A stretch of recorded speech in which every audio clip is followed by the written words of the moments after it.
함께 은혜 받을 말씀은 누가복음 10장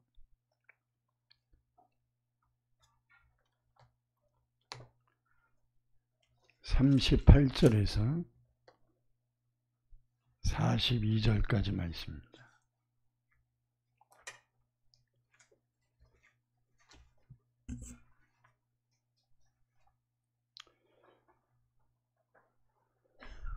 누가복음 10장 38절에서 42절 우리 다 같이 한 목소리로 봉독해서 읽겠습니다. 그들이 길 갈 때에 예수께서 한 마을에 들어가심에 마르다라 이름하는 한 여자가 자기 집으로 영접하더라.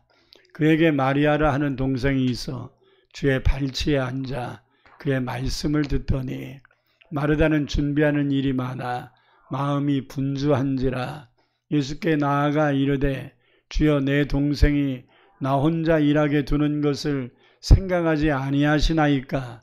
그를 명하사 나를 도와주라 하소서. 주께 대답하여 이르시되 마르다야 마르다야 내가 많은 일로 염려하고 근심하나 몇 가지만 하든지 혹은 한 가지만이라도 족하니라. 마리아는 이 좋은 편을 택하였으니 빼앗기지 아니하리라 하시니라. 아멘. 하나님께 특별 찬양 드리겠습니다.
아멘. 사랑하신 아버지 하나님, 오늘도 우리에게 은혜 받을 수 있는 기회를 주시사 주의 전에 보내주셨사오니 감사합니다. 내 마음으로 내 계획으로 오는 것 같지만 주께서 부르지 않고는 결단코 주께로 올 자가 없습니다. 오늘도 헛된 발걸음 하나도 없게 하시고 하나님이 부르셨사오니 하나님이 예비한 은혜들을 모두가 얻고 돌아가게 하옵소서. 오늘 여러 가지 사정과 형편과 연약함으로 나오지 못하고 집에서 비대면으로 드리는 모든 성도들 주님이 일일이 기억하여 주시고 동일한 은혜로 허락하시사 이제 하루속히 환경과 형편이 열려져서 모두가 동참할 수 있도록 인도하여 주옵소서. 예수님 이름으로 간절히 기도합니다. 아멘. 지난주에 믿음을 회복하기 위해서는 이런 것을 우리가 버려야 된다라는 제목으로 말씀을 전했는데 5가지를 전하려고 했는데 이제 3가지만 전했습니다. 그래서 오늘 나머지 2가지 말씀을 전하려고 합니다.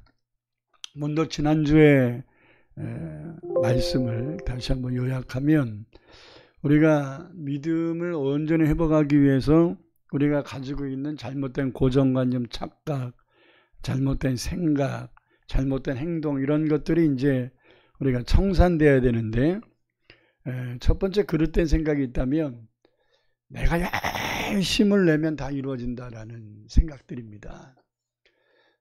세상 일은 열심 내면 될지는 모르겠어요. 그러나 하나님의 일은 열심만 가지고 되는 게 아니에요. 잘못하면 그 열심이 우리를 딜레마에 빠지게 하고 시험에 빠지게 할 수도 있습니다. 내가 열심을 내는 것보다 더 중요한 게 있다면 하나님이 나를 도와주셔야 된다는 거예요. 아멘. 하나님이 도와주셔야 된다. 그리고 또 내가 열심을 내는 것이 과연 하나님의 뜻, 말씀 안에 있는 것인가 이런 것들을 좀 점검해야 된단 말이에요. 달리기 선수가 자기가 어디로 달려야 되는지를 모르고 열심히 달린다면 달린 만큼 돌아와야 돼요. 아멘. 우리가 지금까지 뭐 50년을 살았던 60년, 70년을 살았던 80년을 살았던 살아온 인생이 그릇된 방향 설정을 했다면 남은 시간 여러분들은 무엇을 얻기 위한 시간을 갖지 말고 돌이킬 수 있는 시간을 가져야 합니다. 아멘. 너무 멀리 갔구나라고 포기하지 말고 우리가 바른 의식, 바른 생각, 바른 자세를 가지고 돌이키는 자세를 가져야 합니다. 그게 중요하다는 거예요. 2번째, 그러면 방향 설정 잘했다고 목적이 좋다고 다 옳은 거냐? 또 그것도 아니라는 거예요. 또 뒤집어서 얘기하면 목적이 선하면 바른 방법 가지고 살아야지 목적이 선하다고 목표의식이 분명하다고 막 두서없이 막 해서는 안 된다. 성경의 사울왕이 하나님께 드리는 예물로 쓰려고 하나님이 진멸하라고 하신 아말렉의 아각 왕과 그리고 또 살찐 짐승들을 사로잡아 왔습니다. 그래서 하나님 말씀에 순종한 게 아니고 순전히 자기 생각이지요. 근데 여러분 시키신 하나님의 말씀을 순종하지 않고 내 맘대로 하면서 나 잘했지요. 이건 착각이라는 거예요. 하나님 말씀에 불순종하면서 하나님께 많은 예물을 드리는 게 무슨 의미가 있냐 이거예요. 예를 들어서 사기쳐서 돈 많이 벌어가지고서 11조 많이 한다고 무슨 의미가 있냐 이 말이에요. 더 웃긴 일이 되는 거 아니겠습니까? 아멘. 더 크게 아멘. 바르게 살란 말이에요. 바르게. 셋째로는 내가 기도했다고 다 응답받는 것도 아니다. 이것도 좀 착각이다 이거예요. 우리의 믿음의 장애가 되는 것이 뭐냐면 내가 기도하면 하나님이 다 들어줄 거라는 이게 믿음입니까?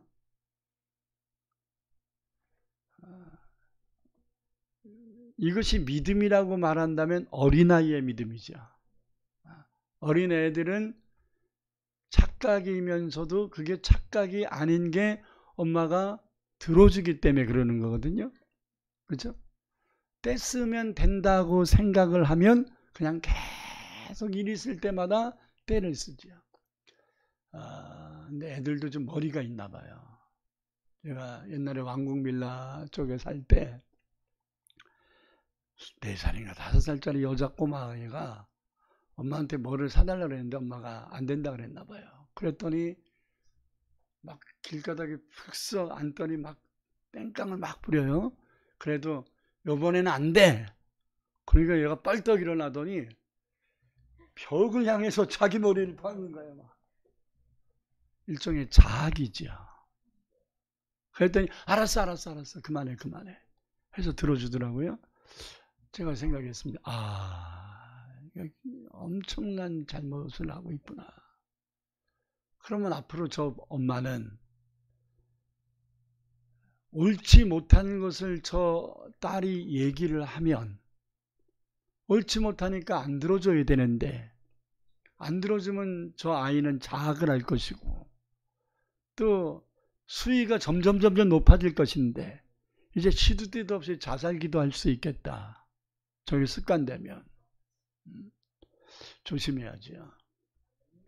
3살 버릇 8까지 가잖아요. 조심해야 합니다. 여러분, 여러분의 기도의 습관이 기도하면서 내 뜻과 하나님의 뜻을 분별하면서 내 뜻을 접고 하나님의 뜻이 더 옳다라고 인정하는 훈련이 돼야지. 자꾸 내가 원하는 것을 하나님께 들어만 달라고 그게 믿음인 양 착각을 해서는 안 된단 말입니다. 성경은 기도해도 욕심으로 구하거나 자기 고집으로 하면 응답을 주지 않겠다고 말씀합니다. 그렇게 하면 응답받기는커녕 도리어 마귀의 시험에 올무에 걸려 넘어질 수 있고 우리의 신앙이 엇나갈 수 있기 때문입니다.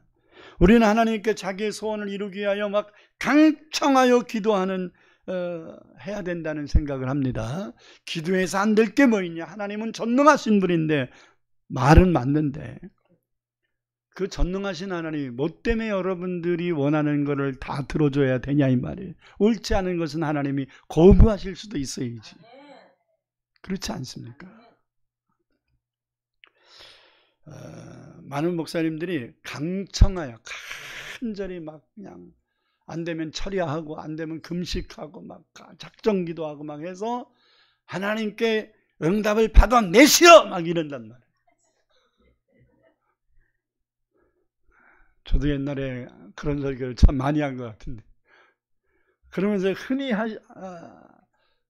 접목하여서 전하는 말씀이 뭐냐면 구하라 주실 것이 찾으라 찾게 될 것이 문을 두드리라 그리하면 열릴 것이 구하는 자가 얻게 될 것이요 찾는 자가 찾게 될 것이 문을 두드리는 자에게 열릴 것이니라. 하늘 아버지께서는 구하는 자에게 좋은 것을 주실 것이다 이렇게 말합니다.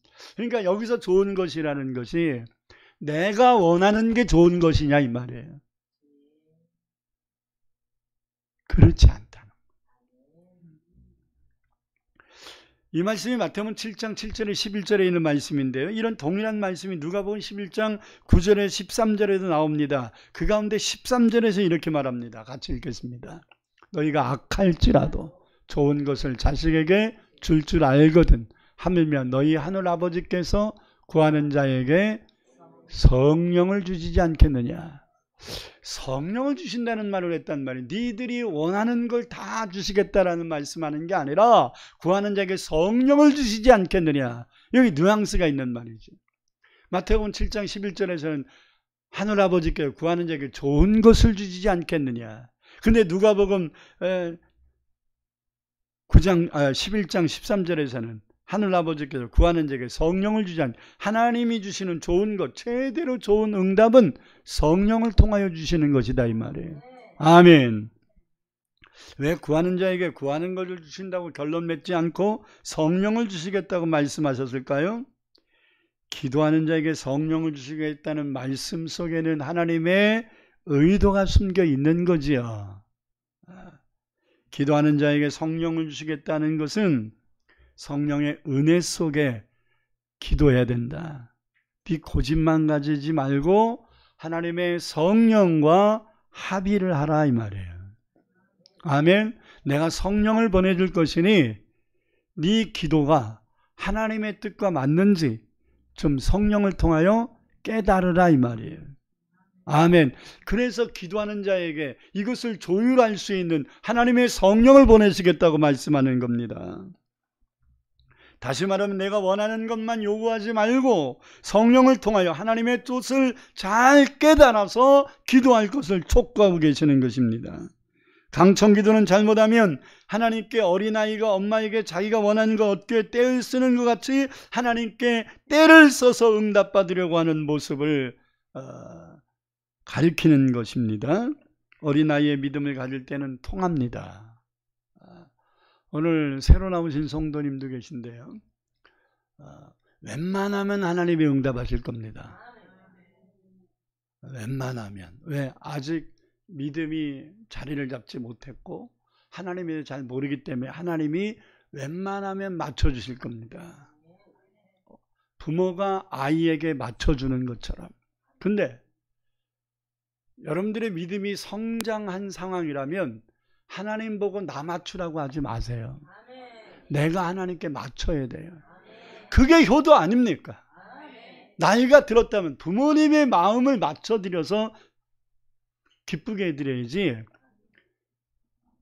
그 삼위가 지금은 돌아가신 것으로 생각되는 삼위가 아파트에 90 넘은 할머니 한 분이 애들 버린 그 유모차를 끌고 다니면서 폐지를 주서요. 근데 그 아들이 50이 넘었어. 그 폐지 주워서 모은 돈을 그 아들은 뺏어가. 직장 생활을 안 하고. 그게 잘하는 건가요? 내가 언뜻 지나가다가 들었는데 그 동네 어르신들이 여보게 노인네들 그 노인네 그 힘들게 그거 한 거를 그거를 달라 그러나 자네 아직 40, 60 멀쩡한데 돈을 벌어서 부모님을 섬겨야지. 그랬더니 이 50 넘은 아들이 뭐라 그러는지 압니까? 어르신 90 노인네가 뭐 쓸 게 있다고 돈을 갖고 댕깁니까? 젊은 내가 써야지요. 누가 문제입니까? 그렇죠. 그 자식이 50이 넘도록 그렇게 살고 있는 것은 그 어머니가 그렇게 키운 것이라고 말할 수밖에 없는 겁니다. 억울할 수는 있어요. 근데 여러분, 이게 극단적인 예일 뿐이겠지만 이것이 어떤 면에서는 우리의 신앙에 적지 않은 자리를 잡지 않았나. 그래서 기도하고 시험 드는 사람이 생겨. 내가 기도했는데 왜 하나님이 나는 내 기도는 이유가 있겠지. 옆에 있는 분들에게 가르쳐 드리세요. 그 이유가 있겠지요. 시작. 여러분이 기도하는데 하나님이 다 들어주신다고 말씀하시는데 안 들어주시는 이유가 있겠지요. 그리고 성경을 연구해 보면 하나님의 뜻을 생각하지 않고 자기의 뜻만을 관철시키려고 강청기도를 하는 사람들이 응답받았을 때의 결과가 그리 좋지 못했다는 것을 발견합니다. 그러니까 애들이 떼쓴다는 거는 부모가 안 들어주니까 떼를 쓰는 거잖아요. 그럼 부모가 안 들어주는 이유가 있을 거 아니에요. 그럼 성숙한 아이들은 부모가 안 들어주는 이유를 헤아리는데 철이 없으니까 계속 떼를 쓰니까 엄마가 그냥 웬만하면 그냥 이렇게 들어주는 거지요. 초콜릿 먹고 싶다. 이빨 썩어서 안 돼. 그랬는데도 먹고 싶다고 막 떼서 알았어. 그렇게 이것이 계속 10년, 20년, 30년 누적되면 안 된단 말이에요. 아멘. 제가 보기에는 우리 지율이 많을 때 버릇을 딱 잡아야 될 것 같아. 말귀를 알아들으려고 할 때 제 손주 얘기입니다. 말귀를 알아들으려고 할 때 옳고 그름을 얘기해야지. 근데 이제 지금은 이제 동생이 생겨서 앞으로 어떨지 모르겠는데 그동안은 양가 집안의 유일한 아이였고, 그리고 또 이제 사촌이 하나 있긴 있는데, 아주 얘만 그냥 떠받들었단 말이에요. 그러니까 그거 안 돼 그러면 자기가 왕이에요. 헬미 미어 그러고 딱 집에 자기 방에 딱 들어가 문 딱 걸어줘. 지가 문 걸어가 잠근다고 뭐가 달라지는데. 근데 얘가 착각을 하는 거예요. 자기가 문을 걸어 잠그고 할머니를 안 만나주면 할머니가 별 수 있겠어 내 말 들어주지. 이 생각에서 그 짓 하는 거 아니겠어요? 얼마 전까지는 해줬지. 근데 이제 버릇을 잡아야 될 때이기 때문에 이제는 서서히 안 해주기 시작합니다. 그래? 그러면 거기 들어가서 반성 좀 해. 네가 혼자 들어가서 문 잠갔으니까 네가 반성하고 나와. 뭐를 잘했는지, 왜 할머니가 안 들어주는지 반성 좀 하고 나와. 그냥 내버려두면요 지푸레 지쳐서 삐.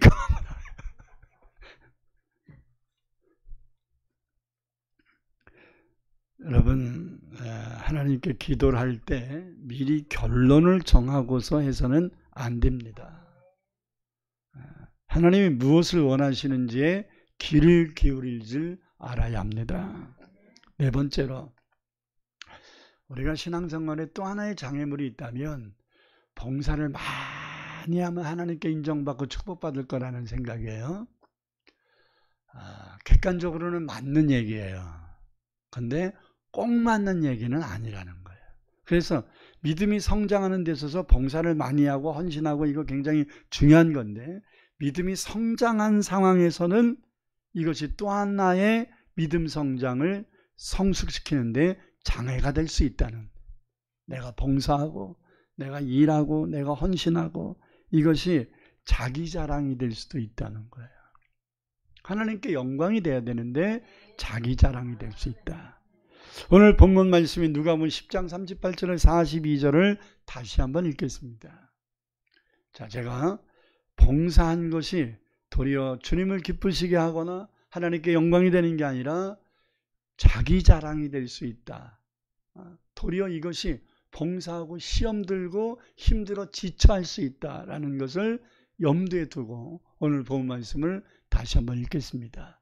그들이 길 갈 때에 예수께서 한 마을에 들어가심에 마르다라 이름하는 한 여자가 자기 집으로 영접하더라. 그에게 마리아라 하는 동생이 있어 주의 발치에 앉아 그의 말씀을 듣더니 마르다는 준비하는 일이 많아 마음이 분주한지라 예수께 나아가 이르되 주여 내 동생이 나 혼자 일하게 두는 것을 생각하지 아니하시나이까? 그를 명하사 나를 도와주라 하소서. 주께서 대답하여 이르시되 마르다야 마르다야 내가 많은 일로 염려하고 근심하나 몇 가지만 하든지 혹은 한 가지만이라도 족하니라. 마리아는 이 좋은 편을 택하였으니 빼앗기지 아니하리라 하시니라. 자, 마르다는 예수님을 자기 집으로 초청을 했어요. 왜? 식사 대접하려고. 왜 초청했다고요? 예수님 맛있는 것 좀 해드리려고.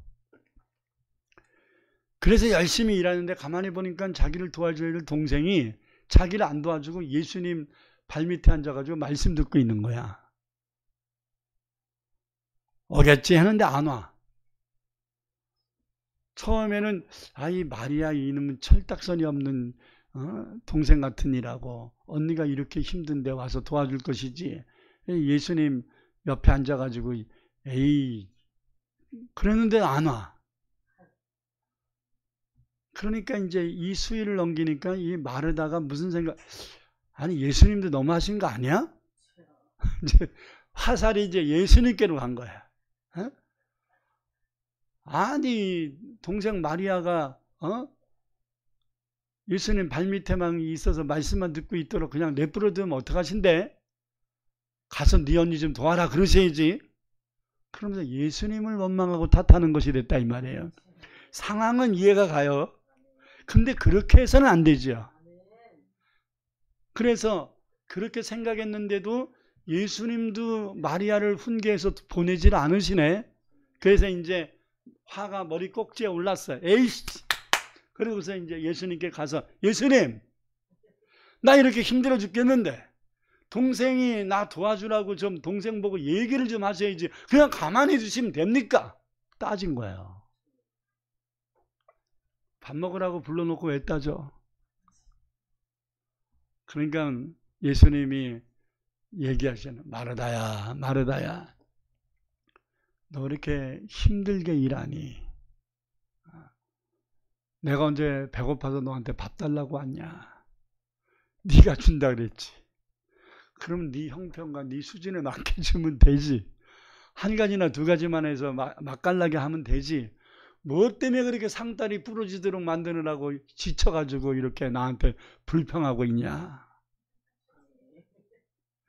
불평하며 일하는 것보다는 내 옆에서 말씀 듣고 있는 마리아가 훨씬 옳다. 이렇게 얘기한 거예요. 일 안 하고 말씀 듣고 있는, 그러니까 주방봉사 안 하고 예배 드리고 있는 사람이 옳다. 그러니까 예배 드리는 사람이 좋고 주방봉사하는 사람은 한순위 낮다. 이런 의미가 아니라 예배를 드리든 봉사를 하든 기도를 하든 전도를 하든 하나님의 은혜 안에 기쁨으로 해야 되잖아요. 자, 그러면 근본적인 것부터 하십시다. 봉사하면서 원망하면 됩니까? 안 되는 거예요. 봉사하면서 근심하면 됩니까? 안 됩니다. 봉사하면 탓하면 됩니까? 안 된다는 말이에요. 여러분들이 명절 때 돈 없으면 없는 만큼만 해. 괜히 쓰잘데없이 왕굴비 사지 말고.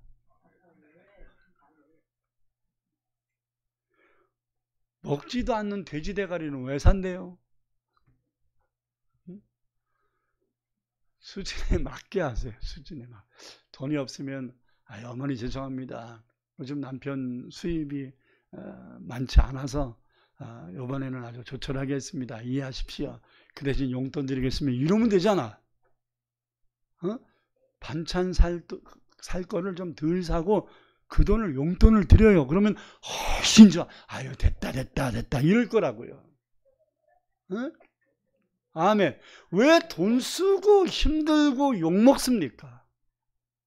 그런 불합리한 삶을 왜 사냐 이 말.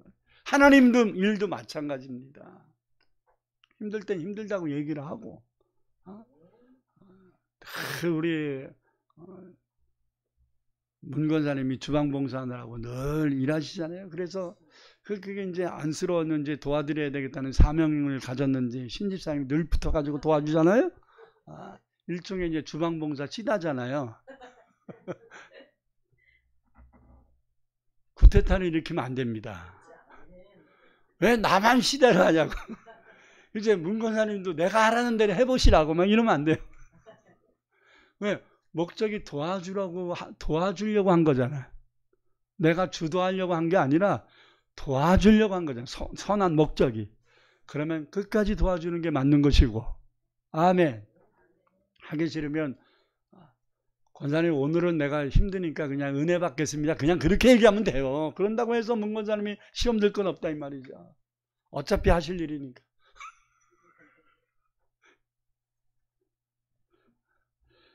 절대 나 아니면 안 된다는 생각을 해서는 안 됩니다. 이거는 일종의 병입니다. 여러분 도리어 이런 봉사는요. 하나님께 책망 들을 수도 있고 우리의 믿음에 누수가 생길 수 있습니다.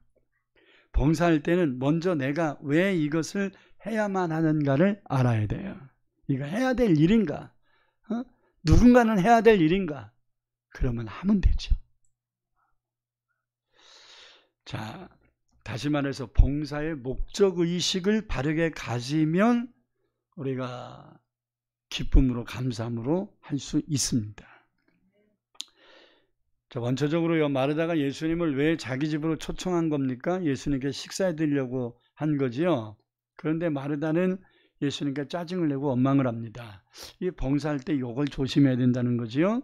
이 봉사에 너무 치우치고 이 균형을 잃어버리면 봉사가 짐이 되고 짜증이 되고 원망거리가 될 수 있단 말이에요. 근데 마르다와 마리아가 왜 예수님께 자기 집으로 예수님을 초대해서 식사 대접을 하려고 했는지에 대한 것이 오늘 본문에는 안 나옵니다. 근데요, 마태복음 26장 6절을 보니까 마르다의 집을 나병 환자 시몬의 집으로 설명하고 있습니다. 그러니까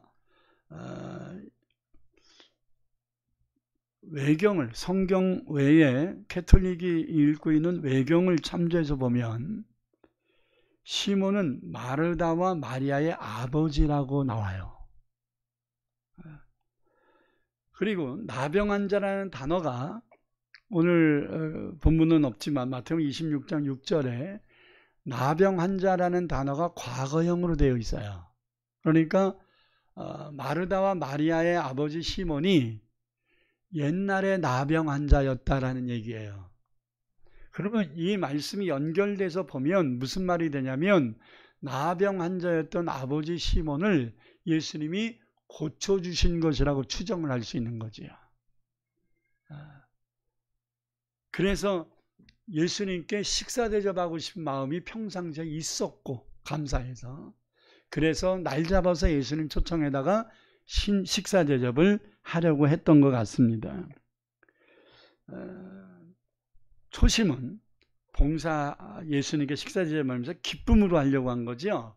감사함으로 하려고 한 거 아니겠습니까?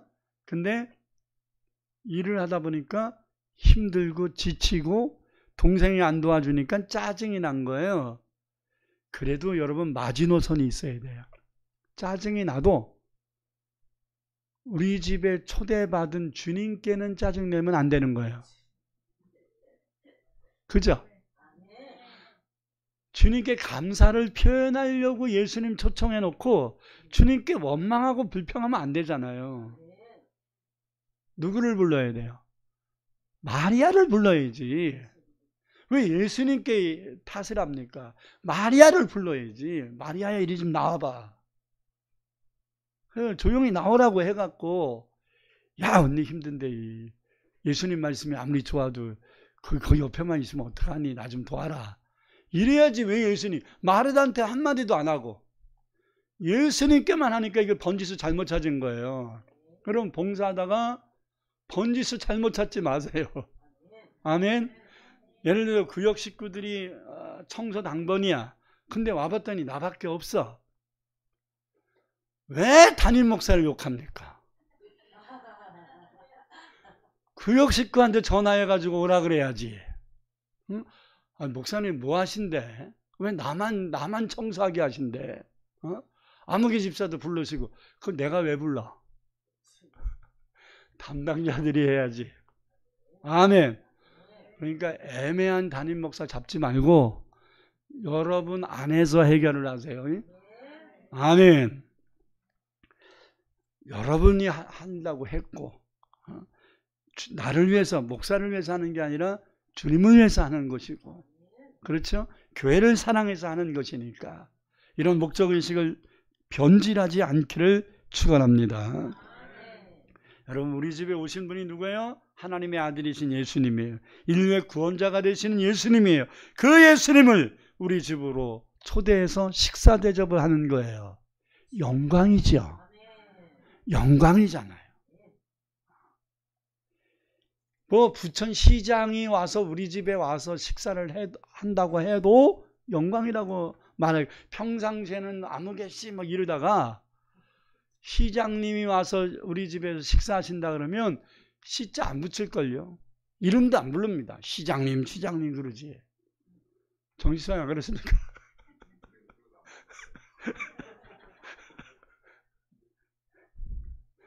여러분 전능하신 하나님의 아들이신 예수님이 우리 집에 와서 식사를 하시는데 그 자체가 영광이잖아요.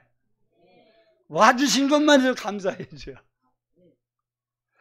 마찬가지로 부족한 나에게 하나님의 이 귀한 일을 맡겨주시고 할 수 있게 된 것 영광으로 여겨야 합니다. 그리고 힘들 수 있어요. 피곤할 수 있습니다. 그러나 그것조차도 감수할 수 있어야지. 왜? 주님을 위한 거니까.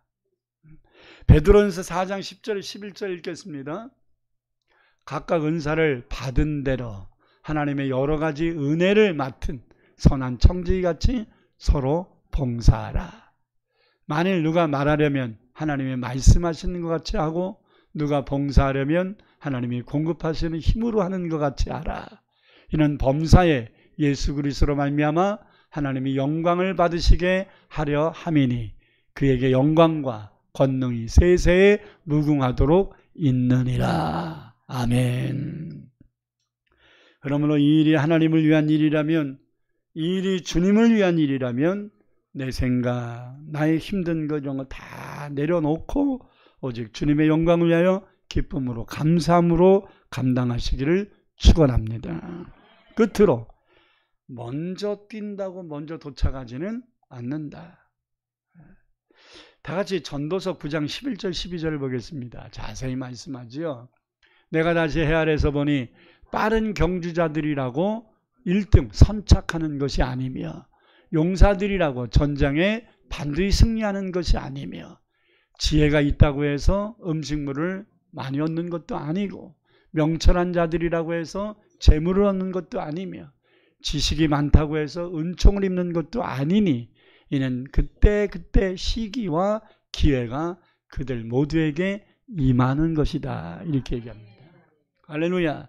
쓰임받을 때가 있다는, 하나님께 봉사, 하나님이 나같이 부족한 자를 오늘 써주시는구나 이렇게 생각해야죠. 내가 여태까지 했는데 또 해? 아니에요. 먼저 된 자가 나중되는 방법이 이거예요. 여러분, 열심히 하던 사람이 시험 들어서 안 왔어. 여러분이 손 걷어붙이고 하는 거예요. 그래야 나중된 자가 먼저 될 수 있는 거예요. 할렐루야. 기회란 말이에요. 누수가 생겼을 때 겁낼 거 없어요. 감당하면 되는 거예요. 기회로 여겨야 되는 거예요. 할렐루야. 여러분, 서두르지 마세요. 침착해야 됩니다. 서두른다고 원하는 것을 빨리 이룰 수 있는 것도 아니고 제대로 해야 되고 하나님이신 기회를 잘 타야 됩니다. 달리기 하는 선수가 빨리 뛰는 것보다 규정을 지키고 정해진 코스를 달려야지 자기 마음대로 달리면 아무리 빨리 달려도 탈락입니다. 왜? 규정을 지키지 않았기 때문입니다. 그러니까 서두르는 게 중요한 게 아니라 급할수록 돌아가라는 말이 뭐예요? 침착해야 된다 이 말이에요. 여러분, 하나님의 일을 그냥 막 두서없이 그냥 막 되는 대로 하면요 지쳐요. 내 맘대로 막 하지 마세요. 하나님의 공급하신 힘으로 조금 더디더라도 믿음이 없는데 자꾸 믿음 있는 척 하지 말고, 믿음이 없으면 죄송합니다, 제가 아직 좀 하고 싶은 생각이 아직 안 듭니다. 솔직한 게 나아요. 내가 그렇게 얘기하면 사람들이 어떻게 생각할까? 이러지 마세요. 그냥 그게 내 수준인 거야. 주일 성수 못하는 일이 생길 수 있잖아요. 뭐 이러다가 뭐 지옥 가는 거. 아니, 주일 빠진다고 지옥 가면 여러분 다 지옥 가야 돼. 왜 이 목사님만 아멘 합니까? 여러분들은 지금까지 한 번도 안 빠졌습니까? 주일 빠지는 것과 지옥 가는 건 하등에 상관이 없습니다. 그렇다고 빠지라는 얘기는 아닙니다. 그러나 그 사람의 신앙의 수준인 것은 분명합니다. 아멘. 신앙의 성숙도를 저는 뭘로 결정을 하냐면 결단력으로. 이 사람이 주를 위하여 어떤 결단하는 모습을 보이는가, 이것이 그 사람의 믿음의 수준이에요. 할렐루야. 그러니까 환경의 영향을 그 영향받는 수준인 거예요. 환경을 치고 있는 그 수준인 거예요. 아멘. 그러니까 로마서 12장 3절에 믿음의 분량대로, 다시 말하면 믿음이 얼만큼 찾느냐 그 믿음의 수준대로 지혜롭게 생각하라. 이렇게 말하거든요. 아멘. 그러니까 너무 정죄하지 말고, 예를 들어 권사님이 빠졌어. 그러면 우리 권사님 믿음이 좀 떨어지셨구나 이렇게 생각하고 안타깝게 여겨야지. 권사가 빠지면 됩니까? 안 돼. 그렇게 하면 여러분이 빠질 때는 뭐라 그럴 건데? 남이 빠지는 거는 이유가 없고 내가 빠지는 건 이유가 있고 안 돼요. 여러분 자기 열심으로 충만하지 마시고요. 조금 더디 가더라도 제대로 한 스텝씩 밟을 수 있길 바랍니다. 서두르다 보면요. 무엇이 하나님이 기뻐하시는 건지, 무엇이 하나님의 뜻인지를 파악할 수가 없는 겁니다. 어떤 사형수에게 임금이 사형 선고를 내리기 전에 긍휼을 베풀면서 내가 한 번 기회를 주겠다. 너 이 그릇에 기름을 가득 채워서 저 동네 한 바퀴를 돌고 와라. 그런데 가득 채워진 이 기름이 한 방울에도 흘려서는 안 된다. 그러면서 기회를 한번 줬어요.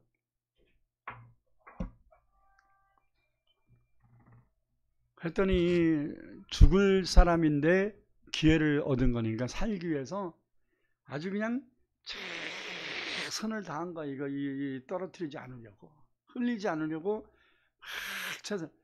여러분 한 바퀴 돌고 오라 그랬지 빨리 오라는 말은 안 했잖아. 근데 많은 사람들이 시키지도 않은 거기에 몰입을 빨리 가야 되는데 이거 어떡하지? 빨리 가야 돼. 빨리 오라는 말 안 했잖아요. 흘리지 말라 그랬지. 그러니까 서두르면 이게 혼선이 오는 거예요. 그래서 이 사람이 왕이 자기에게 주신 기회를 잘 활용하려고 조심조심 이렇게 하고서 이제 막 갔어요. 막 조금만 뛰어도 출렁거리니까 뛰지도 못하고 천천히 그냥 이걸 갔어요. 한참 있다 왔어요. 임금이 호통을 칩니다. 왜 이제 왔느냐? 아무 말 못해요. 그럼 네가 제대로 돌았는지 놀다 왔는지 내가 시험을 할 테니 말해봐라. 그 말 어기를 돌을 때 군병이 몇 명이 지키고 있었냐? 그랬더니 모르겠습니다. 그럼 마을 어기를 돌아서 이렇게 돌아올 때 송아지 한 마리가 묶여 있을 텐데 새끼가 있었냐 없었냐? 송아지가 새끼가 어디 있어? 네? 송아지가 새끼지. 했더니 없었습니다. 그럼 너 뭐 한 거야? 임금님이 저한테 송아지가 몇 마리인가를 물으시지 않으셨고, 군병이 몇 명이 지키고 있느냐를 보고 오라고 하지 않으셨고, 이 컵에 기름 떨어뜨리지 말고 갖고 오라고만 하시지 않았습니까? 그래서 나는 여기에 집중하느라 주변을 볼 여유가 없었습니다. 왕은 그의 말을 듣고 네 말이 맞다. 네가 내 말을 온전히 순종했다. 여러분 하나님 말씀을 받은 자가 그 말씀에 순종하여 봉사할 때 잘하나 그러나 치우치면 안 됩니다. 오직 내게 주신 그 말씀만을 붙잡고 우리는 한 스텝 한 스텝 가야 돼요. 좀 더디더라도 제대로 해야 된다. 이 말. 어설프게 하면 일은 많이 했는데 인정을 못 받아요.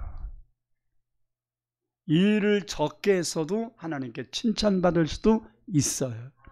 우리는 한 달란트 받은 사람이 한 달란트 받았기 때문에 책망받았을 것이라 생각하면 안 됩니다. 남기지 않아서 책망받은 거지요.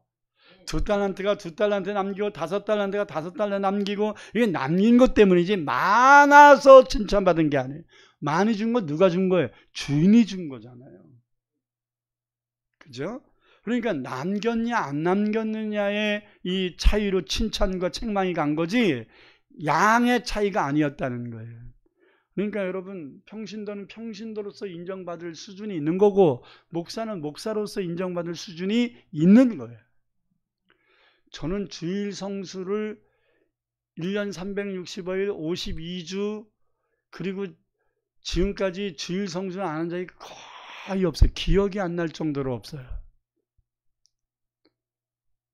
그게 목사로서 칭찬받을 조건인가? 목사가 주일 성수를 잘한 게 칭찬받을 조건입니까? 그건 당연한 거 아닙니까? 도리어 안 하는 게 책망거리죠. 근데 오늘 새로 오신 성도님은 여태까지 교회 안 다니다가 오신 거잖아요. 오니까 제가 너무 좋아가지고 막 손잡고 그러잖아요. 근데 내가 주일 예배 드리러 오는데 여러분들이 아유 목사님 오셨냐고 아유 잘 오셨다 그런 사람이 없잖아. 나는 원래 여기 있어야 될 사람이잖아.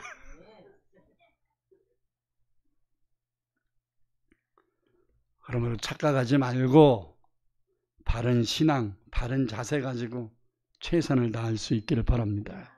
이제 이 한 해가 얼마 남지 않았습니다. 여러분들이 지금까지 믿음으로 경주한 모든 것을 그 열매를 거둘 수 있기를 바랍니다.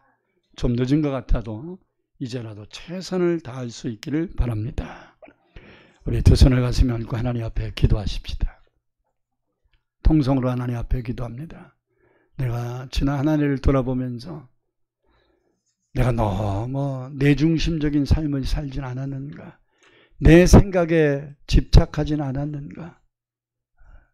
내가 기도한 것 때문에 도리어 응답받는 게 아니라 시험 들진 않았는가? 내가 하나님께 기도하면서 욕심 부리진 않았는가? 내가 심지도 않고 거두려고 했던 허상에 빠지지 않았는가? 하나님께 책망받을 일을 도리어 큰 믿음이라고 착각하진 않았는가? 하나님, 이제 나를 돌아보게 하시고 남은 2개월만큼이라도 바른 믿음의 삶을 살 수 있게 달라고. 아직까지 버리지 못한 자존심이 있다면, 내 생각, 내 방식이 있다면, 내가 그거 잘못 산 것이라고 오늘 말씀을 통하여 깨달았다면 하나님 시행착오를 거듭하지 않게 해달라고 주여 한번 부르시고 통성으로 기도합니다. 주여 할렐루야. 나의 아버지 하나님 감사합니다. 주님께서 오늘도 저희들에게 귀한 은혜를 넣어가시고 하나님이 아버지 말씀하여 주시오니 감사합니다. 오늘도 우리에게 주신 귀한 생명의 말씀을 마음판에 잘 새기게 하소서. 우리의 믿음이 누수가 되었습니까? 우리의 믿음을 회복하기를 원합니다. 우리의 믿음이 왜 떨어졌습니까? 우리의 믿음이 왜 약해졌습니까? 왜 우리의 믿음이 상실되었습니까? 하나님, 믿음을 다시 회복할 수 있기 위해서는 믿음을 떨어지게 했던 5가지의 착각들을 우리가 바로 인식해야 되겠습니다. 내 열심이었다면 버리게 하소서. 내가 원하는 것이라는 내 생각이었다면 버리게 하소서. 내가 기도했다고 하나님께 다 응답받는 게 아닌데 내 마음에 욕심이 있었고 그릇된 생각이 있었다면 이 시간 다 청소하여 주옵소서. 그래서 우리의 심령이 깨끗하여질 수 있기를 원합니다. 하나님이여, 우리의 노력이 헛수고되지 않기 위해서는 하나님 뜻대로 살아가야 된다는 것을 다시 한번 깨닫게 하여 주시고, 주를 위하여 일하면서 원망하고 불평하고 탓하였다면 하나님 용서하여 주옵소서. 이제 다시 한번 우리에게 귀한 봉사의 직분을 맡겨주신다면 최선을 다하겠습니다. 원망 불평하지 아니하고 근심 걱정하지 아니하고 남 탓하지 아니하고 내 주어진 믿음의 수준을 가지고 최선을 다하겠습니다. 하나님, 비교하지 않겠습니다. 하나님, 내게 주신 은혜를 감사함으로 하겠습니다. 이제 우리에게 기회를 다시 한번 주신다면 새로운 인생 살겠사오니 우리를 이끌어 주시옵소서. 예수님 이름으로 간절히 기도합니다.